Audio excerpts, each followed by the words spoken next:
ओम शांति। 12 अक्टूबर 2023 की साकार मुरली से होमवर्क।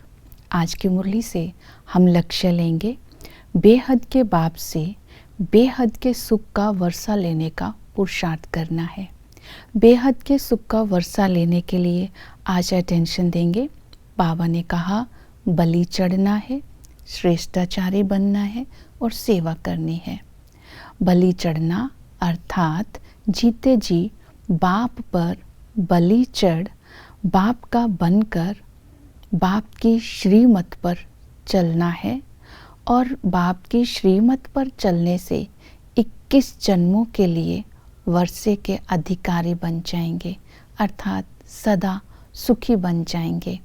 तो जितना श्रीमत का पालन करेंगे उतना ही हम भविष्य की प्रारब्ध प्राप्त कर सकते हैं।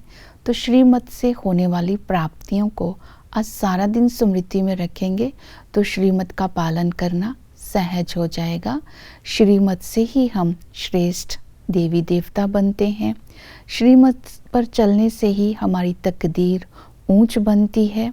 सब भंडारे भरपूर हो जाते हैं, धन दौलत से भी, और बाबा ने कहा सदा सुखी बन जाते हैं।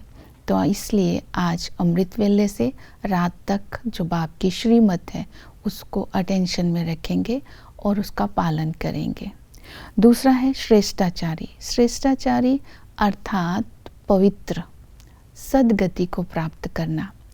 श्रेष्ठाचारी बनने के लिए बाबा ने कहा मैं आकर के आत्माओं को भ्रष्टाचारी से श्रेष्ठाचारी बनाता हूँ, दुर्भाग्यशाली से सौभाग्यशाली बनाता हूँ, अर्थात दुखी से सुखी बनाता हूँ, पतित से पावन बनाता हूँ। तो श्रेष्ठाचारी श्रेष्ठ पावन बनने के लिए दो बातों पर अटेंशन दिलवाई, एक निश्चय, दूसरा ज्ञान। तो स्वयं पर निश्चय, बाप पर निश्चय, ड्रामा पर निश्चय। स्वयं पर निश्चय के लिए आज बाबा ने कहा ये निश्चय तुम्हारी बुद्धि में होना चाहिए कि हम आत्मा स्टार मिसल है। हम आत्मा जो है वो बिंदु है, आत्मा निराकार है। ये अपने अंदर चिंतन करते रहना है।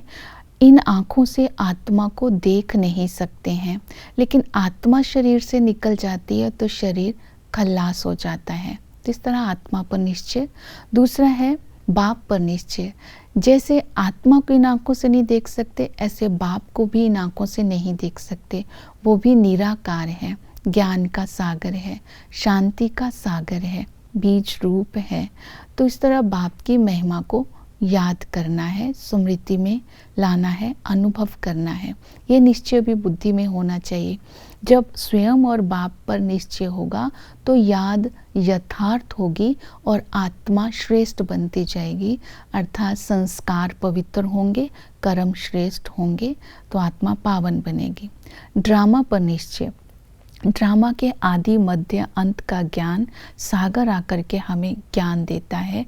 इस निश्चय को अगर हम बुद्धि में रखेंगे तो सदा निश्चिंत रहेंगे, क्योंकि इस ड्रामा का राज बाबा ने बताया कि ये ड्रामा सुख और दुख का है, सौभाग्यशाली और दुर्भाग्यशाली का है, हार और जीत का है। तो ड्रामा के राज को जितना बुद्धि में रखेंगे उतना निश्चिंत रहेंगे और कर्म हमारे श्रेष्ठ होते जाएंगे। तीसरा है ज्ञान का चिंतन करना है। आत्मा ज्ञान को धारण कर दुर्गति से सद्गति को प्राप्त करती है और आत्मा ज्ञान को धारण करेगी तो ही दुर्भाग्यशाली से सौभाग्यशाली बनती है। श्रेष्ठाचारी बनने की ये विधि है।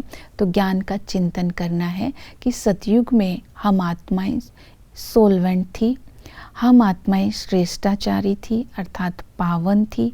लक्ष्मी नारायण का राज्य था जिसे दैवी संप्रदाय कहते थे, और इस समय आत्माएं भरपूर थी, धन दौलत से भी और श्रेष्ठ गुणों से भी, और पूज्य थी। जैसे ही द्वापर में आते हैं तो आत्मा इनसॉल्वेंट बन जाती है, कंगाल हो जाती है, क्योंकि पतित हो जाते हैं और फिर पुजारी बन जाते हैं।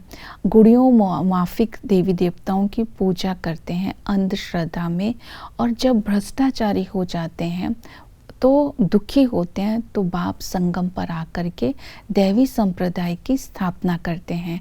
हम आत्माओं को श्रेष्ठ ज्ञान देते हैं और सब आत्माओं का हिसाब किताब चुकतू कर साथ ले जाते हैं। तो इस संगम पर हमें, जो बाबा ने आज 100 वर्ष के लिए कहा कि इस संगम पर हमें पुरुषार्थ करना है। जितना अच्छा पुरुषार्थ करेंगे उतना ही अच्छा भविष्य का हम प्रारब्ध बना सकते हैं। ये स्मृति में रखना है। तो ज्ञान का जितना चिंतन करेंगे उतना हम श्रेष्ठाचारी बनते जाएंगे। सेवा के लिए आज बाबा ने भिन्न भिन्न युक्तियाँ बताई कि एक ये युक्ति, एक ये स्वमान स्मृति में रखना है, मैं लाइट हाउस हूँ, स्वयं के स्वरूप के द्वारा अन्य आत्माओं को मंजिल का साक्षात्कार करा रहा हूँ। तो दूसरा, मैं मास्टर जगदम्बा हूँ, जितना अविनाशी ज्ञान रत्नों का मैं मास्टर जगदम्बा बन जगदम्बा समान दूसरों को बनाने का ज्ञान दे रही हूँ, अर्थात रोशनी दे रही हूँ। ये ज्ञान रत्नों का दान करते रहना है। फिर तीसरा, ये स्वमान रखना है, मैं सच्चा ब्राह्मण हूँ। सच्चा ब्राह्मण का अर्थ है जन्म लेते ही बाबा ने विशेषताओं से संपन्नता का वरदान दे दिया। इन विशेषताओं को मैं सेवा में लगाकर अन्य आत्माओं को सहयोगी बना रही हूँ। सहयोगी आत्माएं ही सहज योगी बनती जा रही है। तो इस तरह इन स्वमान की स्मृतियों में रह करके अंधों की लाठी बनना है, दूसरों को ज्ञान देना है। और जितना हम दूसरों को ज्ञान देते जाएंगे उतना हमारे कर्म श्रेष्ठ होंगे, हम श्रेष्ठाचारी बन जाएंगे, अर्थात स्वर्ग का मालिक बनते जाएंगे। ओम शांति।